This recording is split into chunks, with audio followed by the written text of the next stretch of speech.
vrijeme za nagradnu igru u kojoj je tvrtka Robot osigurala 3 vrijedne nagrade, ovisno o tome koliko preciznosti je pokazao gledatelj koji je dobio priliku za gađanje trice. Ovaj put je pozvan prvi gledatelj koji na sebi ima majicu žutih lavova da se spusti do parketa.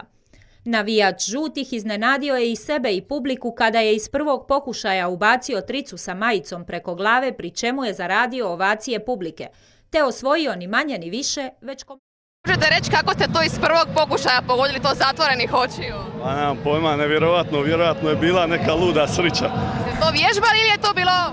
Pa ne znam kad sam zadnji put putija balun u koš, ne sjećam se, godinama. Onda je to izvrsno. Možete kratko vaš osvrt na večerašnju utakmicu reći? Pa ovo je bilo prestrašno, za one slabog srca sigurno nije. Nešto večeras je nije baš išla trica, možda bi vi mogli pomoći idući put s vašim. Pomoć je Mimica kad se vrati. Dobro, eto, hvala vam puno. Hvala vama.